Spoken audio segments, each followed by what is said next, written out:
practices. As businesses sought to expand outside the U.S., President William McKinley ushered in a new era of American imperialism and expansionism. Around 1900, America annexed the island of Hawaii. Out of the Spanish-American War, Spain ceded the Philippines, Puerto Rico, and Guam to the United States. Building on populism's achievements, progressivism pervaded the turn of the century. The progressives achieved greater success in part because theirs was an urban middle-class movement. In books like The Jungle, muckrakers revealed widespread corruption in urban management. Progressivism also offered an opportunity to improve civil rights. Booker T. Washington and W.E.B. Du Bois both had different ways of improving the plight of African Americans.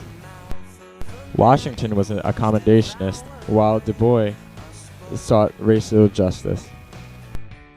However, their differing ways might have hurt their improvement. Additionally, since the Supreme Court ruled in Plessy v. Ferguson that separate but equal facilities for different races was legal, the plight of the African American was not significantly improved at this time. A woman's right to vote was achieved, however, in part due to Margaret Sanger's contraception campaign.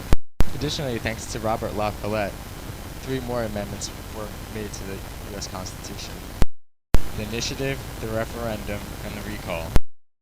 Presidents in this time also had their own form of progressivism, as Teddy Roosevelt had trust busting. William Howard Taft sought 2 amendments, one that instituted a national income tax and another that allowed for the direct election of senators. When war broke out in Europe in August 1914, Wilson immediately declared the U.S. policy of neutrality, hoping to end up as the world's arbiter. However, after a German attack on the Lusitania and the subsequent Zimmer telegram, which asked Mexico for help to declare war on the U.S., the United States declared war. F1.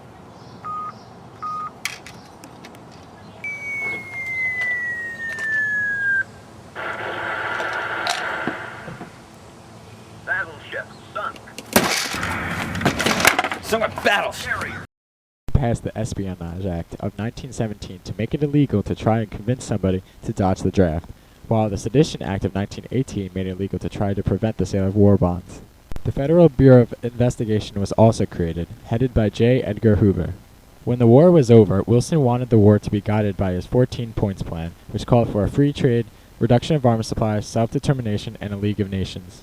Moving past World War I, Harding became the next president. Although an honest man, he was caught in the Teapot Dome scandal, in which oil companies bribed the Secretary of the Interior in order to drill public lands. In the 1920s, the automobile typified the new spirit of the nation.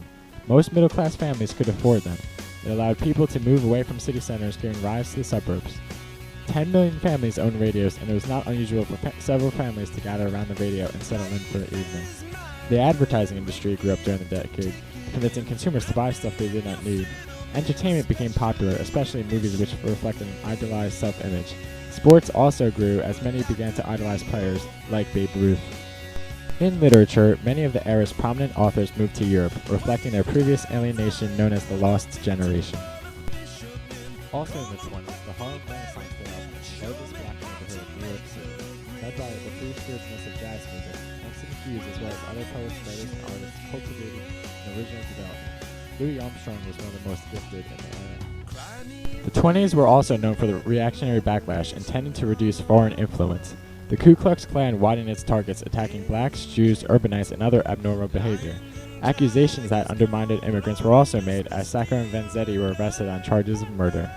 The Emergency Quota Act of 1924 set immigration quotas by pre-1890 standards, when immigration from southern and eastern Europe was low. The 18th Amendment instituted prohibition, which caused many to resent government's intrusion in what was deemed a private matter.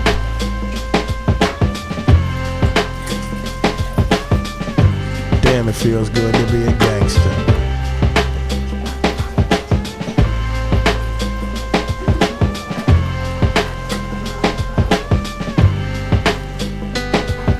After being elected in 1928, Herbert Hoover once predicted that one day no American would live in poverty. Well, he was wrong. In October 1929, the stock market crashed. People lost their life savings as thousands of banks failed, and many lost their homes when they could not keep up with mortgage payments.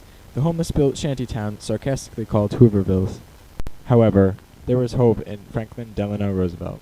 Roosevelt, in the first 100 days, developed sweeping reforms after summoning an emergency session of Congress to work out the details of his recovery plan. Roosevelt began the concept of fireside chats, a means in which he reassured the public that the banks were once again secure.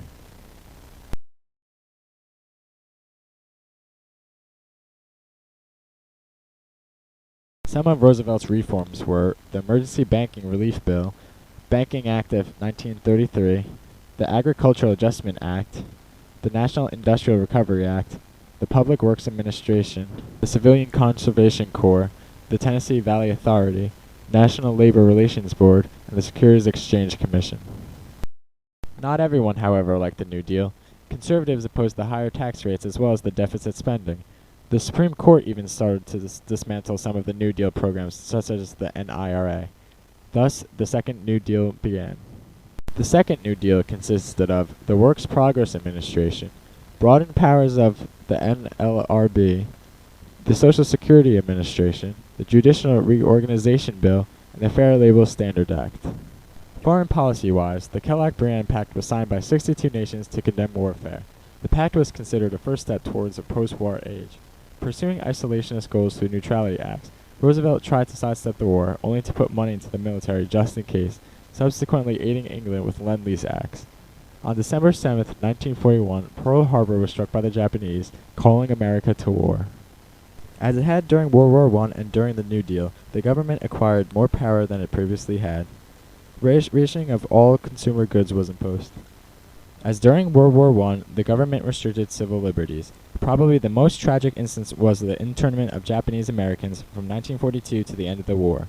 Fearful that the Japanese might serve as enemy agents within U.S. borders, the government imprisoned more than 110,000 Japanese Americans, over two-thirds of whom had been born originally in the United States. The end of the war was near as the Allied leaders met at Yalta to redraw the world's map.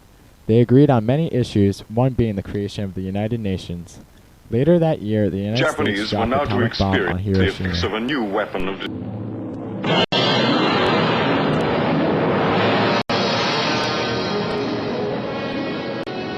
A Japanese reported, suddenly a glaring light appeared in the sky.